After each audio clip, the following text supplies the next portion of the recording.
நானும் 4வது தடவை வந்து விட்டேன். 4வது தடவை மழை. அப்ப வருஷத்துக்கு ஒரு 10 நாடகம் இங்கேயே போடுங்க, நோகாம சம்பளத்தை வாங்கிட்டு போயிடுவோம்.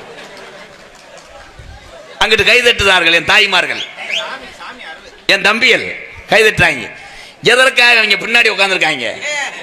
என்னமோ என்னமோ உட்காந்துருக்காங்க. ஒரே ஒரு விஷயம், நான் அண்ணே பெரியவங்கெல்லாம் இங்கே இருக்கேன், எங்கள் அன்னைங்கெல்லாம் ஒரே ஒரு விஷயம் சொல்கிறேன் அண்ணே. எத்தனையோ ஊருக்கு போயிருக்கேன், அங்கெல்லாம் எப்பயாவது ஒரு தடவை தான் மழை வரும். இந்த வேலைக்குறிச்சிக்கு மட்டும் மழை வருது என்றால் எங்கள் ஆத்தா பேச்சியம்மாள் இங்கே மக்களை குளிர வைத்து கொண்டே இருக்கிறார். என்ன மழை வந்துச்சுன்னா பூரா போயிருவிய. நான் வந்து பார்த்தா இவங்க கேமராவோட இருந்தா இவங்க இப்படியே இருப்பாங்க. அவங்க என்ன நினைப்பாங்க, வேமா முடி நம்ம ஊருக்கு போவோம்.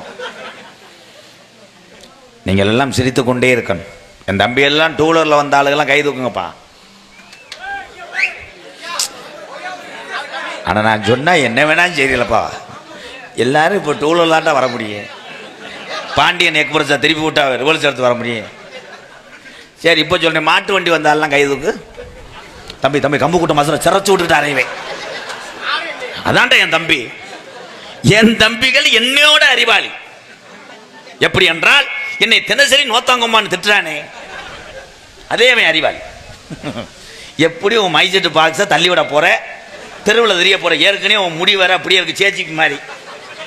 சொந்த சித்திமே. ஒரு சாங் பாடுவோமா? எங்கள் ஆத்தா பேச்சு அம்மா உன் அருமை இந்த மக்களுக்கு தெரியலத்தா, மழையை அடிச்சு விடு அடிச்சு விடு. ஏன்னா மாடுத்தாமில் 1 மணிக்கெல்லாம் பிரியாணி கடை அடைச்சிடுவாங்க. அரும்பு குறையக்கூடாது. அடிக்கிற அடியில் முக்கியஸ்தர்கள் வீட்டுக்கு ஓடணும். இந்தா வந்துட்டேன். சொந்த பெரியப்பமையன் வாவோடு அள்ளிடுவேன்.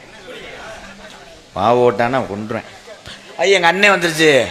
எங்கு சென்றாலும் ஏதோ நான் கூத்தாடி 10 பேர்த்துக்கு கஞ்சி ஊத்துறதே பெருமையாக நினைக்கிறேன்.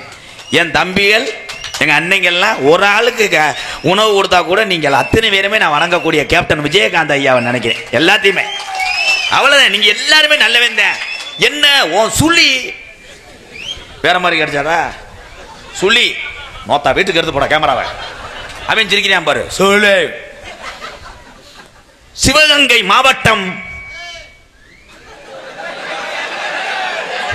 எனக்கு இந்த காசு வேணாம், பூனை குறுக்க வந்துருச்சு. வாட்டு மல்லிகைப்பூ பூரா. சிவகங்கை மாவட்டம். அவனுக்கு வெதர்ல எறும்பு கடிச்சு பிடிச்சா எங்க கத்திரியான் பாரு. ஏதாய் நீ பொழைச்சுக்கிருவ, எப்படி மழை வரும் வீட்டில் போய் படுக்கலாம்.